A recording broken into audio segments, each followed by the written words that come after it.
Mini Pakistan है केरल। इनके मुंह से सिर्फ और सिर्फ नफरत की बात करना है, इस पे केस फाइल होना चाहिए। समाजवादी पार्टी के विधायक अबू आजमी जी हमारे साथ हैं। आजमी जी, महाराष्ट्र में नए मंत्री बनाए गए हैं नीतीश राणे। वो कहते हैं कि केरला के जो लोग हैं वो आतंकवादी हैं जिन्होंने वोट देकर राहुल गांधी और प्रियंका गांधी को सांसद बनाया, और केरला जो है वो मिनी पाकिस्तान है। क्या कहेंगे?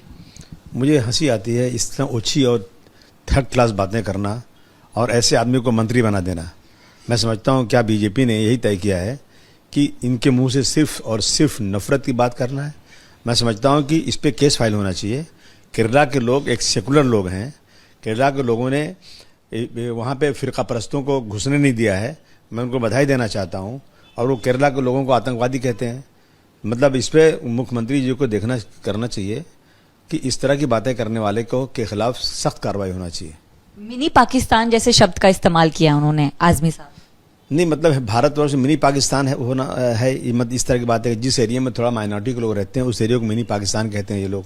देखिए, मुसलमान इस मुल्क में बाई चांस नहीं बाई चॉइस है। मुसलमानों को कहा गया था कि इस मुल्क का संविधान बनेगा जिसमें सबको बराबर का हक दिया जाएगा। ये बार बार मुसलमानों को पाकिस्तान चले जाओ, ये मिनी पाकिस्तान है, और जहाँ माइनॉरिटी का इलाका है वहाँ पे कोई काम नहीं करना, इस तरह से जुल्म ज़्यादती करना, मैं समझता हूँ ये बहुत ही गलत चीज़ें हैं। इस पर सरकार को नोट लेना चाहिए। आजमी साहब, नीतीश राणे मंत्री बनने से पहले भी इस तरह के बयान दे रहे थे, अब भी दे रहे हैं। आपको लग रहा है कहीं ना कहीं बीजेपी के बड़े नेताओं का साथ है, सह है, जिसके चलते इस तरह के भाषण सामने आते हैं? नहीं, मैंने उस दिन हाउस में बात किया था। उसके बाद ही मुख्यमंत्री जी बैठे थे। मैंने कहा, मुख्यमंत्री जी आपका ध्यान आकर्षित करना चाहता हूँ कि मस्जिद में घुसकर मारेंगे, गलती क्या है हमारी, क्यों मारोगे? हमने तो क्या आपके मंदिर में हम घुस कर कुछ करेंगे? हम तो कह रहे हैं कि हम आपके त्योहारों में लोगों को ठंडा पानी पिलाएंगे। हम भारतवर्ष में गंगा जमुनी तहजीब को बरकरार रखना चाहते हैं, हिंदू मुस्लिम एकता। हम डर के मारे नहीं कह रहे हैं। हमें ये सिखाया गया बचपन से, इस्लाम ने ये सिखाया है कि आपसी भाईचारगी को बरकरार रखो।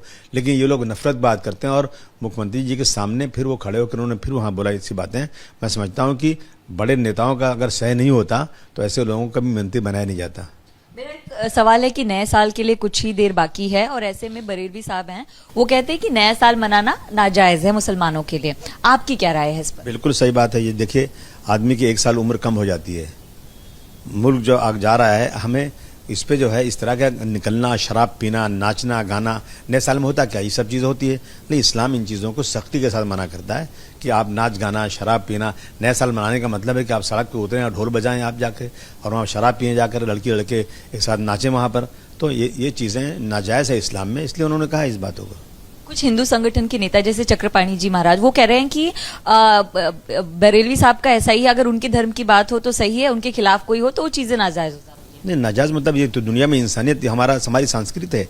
ये कौन सा मजहब सिखाता है कि निकलो रात को निकलो 12 बजे ढोल बजाओ और रोड पे तमाशा करो, इस तरह से लड़के लड़कियां निकलें आपस से और शराब पिया जाए? ये तो सब हो रहा है। मैं समझता हूँ कि ये हिंदू धर्म में भी मना जरूर होगा, लेकिन ये लोग बता नहीं रहे इस बात को।